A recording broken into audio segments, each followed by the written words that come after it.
Oke, halo semua, gue Novia dan pada kesempatan kali ini gue pengen berbagi pendapat sekaligus menilik suatu artikel yang menurut gue menarik banget meskipun usia artikelnya udah 10 tahun tapi masih relevan sampai sekarang.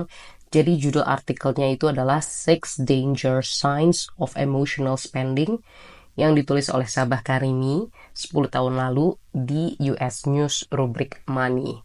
Jadi kalau kita artikan ke bahasa Indonesia itu bisa berarti 6 tanda bahaya dari pengeluaran secara emosional atau mungkin belanja atau pembelian apapun yang pakai duit secara emosional. Jadi dibilang nih di sini kalau misalkan masalah di kantor, masalah hubungan bersama pasangan, bahkan mungkin masalah keuangan, itu tuh bisa menaruh kita pada sebuah sesi terapi retail alias belanja. Coba siapa yang kalau misalkan stres belanja, mau belanja makan, mau belanja barang. Jujur gue pernah kayak gitu dan emang cukup membantu ya, walaupun emang secara instan aja. Karena biasanya kalau gue kayak gitu tiba-tiba gue lagi mumet terus gue ngeliat barang yang cocok sama gue padahal nggak perlu-perlu banget terus gue beli, biasanya tuh gue seneng paling ya beberapa menit awal aja deh, tapi pas udah sehari atau 2 hari atau selanjutnya biasanya tuh gue langsung kayak ngapain gue beli ya, ini sebenarnya gue nggak perlu-perlu banget loh, cakep aja sih, cuma jadinya gue ada pengeluaran tambahan. Padahal ini pengeluaran bisa gue alokasiin buat hal lain yang lebih penting. Dan ternyata mumet gue bisa hilang tanpa perlu belanja. Mungkin ada lah ya teman-teman yang punya pengalaman seperti itu. Nah, mungkin kalau sesekali itu biasa aja. Kayak ya udah hiburan biasa aja. Ya kan? Karena nggak jadi rutinitas. Cuma yang jadi bahaya adalah ketika kita punya terapi retail seperti itu dan kita lakukan secara rutin. Nah, di artikel ini dibahas berbagai bahayanya. Dan menurut gue sekali lagi ini masih sangat relevan. Jadi yang pertama, salah satu bahaya dari pengeluaran secara emosional atau belanja yang didikte oleh keadaan, perasaan, atau mood kita adalah mencari sebuah immediate gratification atau gratifikasi secara langsung atau mencari sebuah rasa puas secara langsung. Dan kalau di artikel ini dibilang biasanya kalau kita lagi stres atau sedang cemas atau misalkan lagi mumet, lagi bingung, biasanya tuh kita mencari sebuah escape, mencari sebuah kita ingin kabur dulu meskipun sebentar, dan biasanya kabur sambil mencari kepuasan tersendiri atau kesenangan yang mungkin cuma sementara. Mungkin ada teman-teman yang ngelakuin olahraga yang positif ya kan. Tapi belanja tuh bisa menjadi salah satu cara untuk memberikan sebuah gratifikasi instan. Dan meskipun emang bisa memberikan sebuah kesenangan tersendiri atau kepuasan tersendiri, tapi pengeluaran yang hanya berdasarkan emosional itu biasanya efeknya hanya sementara. Biasanya kalau udah nyampe rumah, udah itu tadi yang udah gue kasih contoh juga di awal, biasanya aduh kayak ngapain gue beli, nggak perlu-perlu banget, aduh barangnya jadi menuhin rumah gue padahal gue make aja jarang. Jadi harus berhati-hati ketika kita mengeluarkan uang karena emosi. Ya apalagi pengeluaran tersebut tuh bisa berpengaruh langsung sama dompet kita sendiri. Dan ya bisa menuhin rumah juga. Makanya kalau dari gue sarannya, kalau misalkan teman-teman lagi mumet atau stres, mungkin coba banget untuk tidak benar-benar tergoda belanja. Tahan. Entah mungkin sesimpel dengan cara satu, dua, tiga gue nggak usah beli. Atau coba jauhkan pikiran dari pikiran-pikiran seperti aduh, tapi lebih baik menyesal beli daripada enggak. Jangan jangan keseringan punya mindset kayak gitu, serius itu bahaya banget. Tapi kalau emang ternyata teman-teman mau banget sama barang tersebut, ya mungkin teman-teman tunggu sekitar 1 bulan atau terserah mungkin 3 minggu atau mungkin lebih, dan menyiapkan budget untuk membeli barang tersebut. Jadi nggak apa-apa kalau stres tiba-tiba belanja. Jangan, itu bahaya banget. Itu bahaya buat teman-teman karena jadinya teman-teman tidak bisa mengendalikan stres dengan baik dan secara nggak langsung juga akan tentunya mengganggu keuangan pribadi teman-teman. Terus yang kedua adalah ini kocak sih. Justifying the purchase with I deserve it. Jadi kita tuh selalu cari alasan dan menganggap pembelian yang kita lakukan tuh seperti gue layak kok beli ini. Jangan. Karena nanti kita kebiasaan kalau misalkan ada suatu pencapaian atau mungkin prestasi pribadi yang kita raih, nanti kita cuma melakukannya dengan belanja dan mengeluarkan uang. Padahal sekali lagi mungkin yang kita beli itu sebenarnya kita tidak perlu-perlu amat, hanya untuk memuaskan diri aja. Takutnya adalah, kekurangannya adalah nanti kita tuh terbiasa untuk memberikan sebuah penghargaan bagi diri kita hanya dengan belanja. Padahal jangan seperti itu.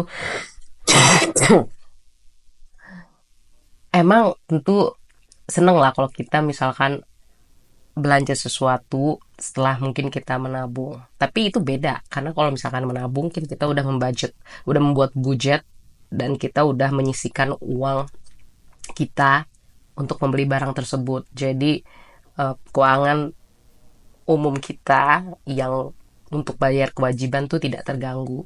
Nah, kalau misalkan apa-apa berhasil terus kita beli sesuatu dan kita sekali lagi bilang gue layak kok beli ini, nggak apa-apa lah ya, nggak apa-apa deh. Jangan, nanti itu akan membuat sebuah kebiasaan yang tidak baik dan kita sebaiknya bisa selalu mengendalikan emosi kita. Mau kita lagi berhasil, mau kita lagi sedih seperti di contoh pertama, dengan tidak selalu membeli barang atau mengeluarkan uang secara emosional. Jadi intinya emang manajemen emosi sih, manajemen rasa stres. Jadi jangan belanja, jangan langsung ngeluarin duit. Oke?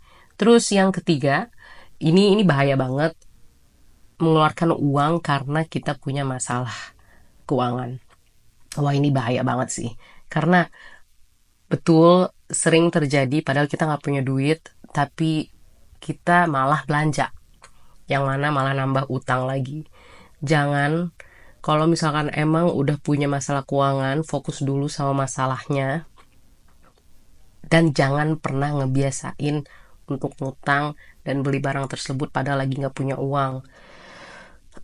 Kalau misalkan emang punya masalah seperti itu, stop, lihat kata etalase belanja, stop ke mall. Beneran deh, jangan. Malah makin dalam nanti masalah keuangan ya. Jadi kalau misalkan dalam situasi seperti itu, teman-teman harus diem. Kalau misalkan kerja di kantor, pulang langsung ke rumah, nggak usah banyak nongkrong, dan melihat atau mengulas status keuangan teman-teman. Seperti misalkan gue ada utang di mana aja sih, dan gue berapa utangnya, terus gue kapan harus lunasin, gimana strategi gue mau lunasi utang dengan penghasilan gue. Fokus di situ dulu. Jangan malah menggali lobang lagi, gali tutup lobang lagi, itu malah bahaya banget. Jangan ya. Oke. Terus yang keempat sebenarnya menurut gue kurang lebih sama kayak nomor 1, karena nomor 4 contohnya di sini adalah belanja untuk mengurangi rasa stres. Jadi gak gue ulang karena mirip-mirip seperti nomor 1. Terus yang nomor 5 ini nih. Ini soal gengsi. Karena dia bilang bahayanya adalah kita tuh bisa menjadi berkompetisi dengan teman-teman, keluarga, dan bahkan teman kerja.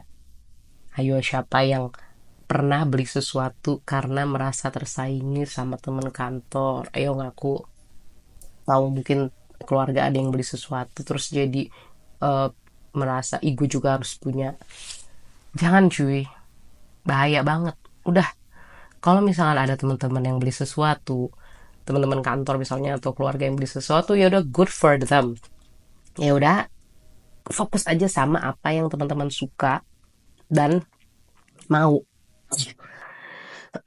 Kalau misalkan teman-teman belum tahu apa yang teman-teman suka, ya jangan ikut orang lain juga, karena mereka mungkin udah tahu apa yang mereka suka. Intinya jangan FOMO lah, jangan sampai kena fear of missing out, apalagi dalam belanja. Mendingan teman-teman fokus sama apa yang teman-teman suka, yang gemari, dan ya udah, fokus ke situ aja, nggak usah melihat rumput tetangga. Meskipun tentu rumput tetangga akan kerap terlihat lebih hijau, tapi jangan.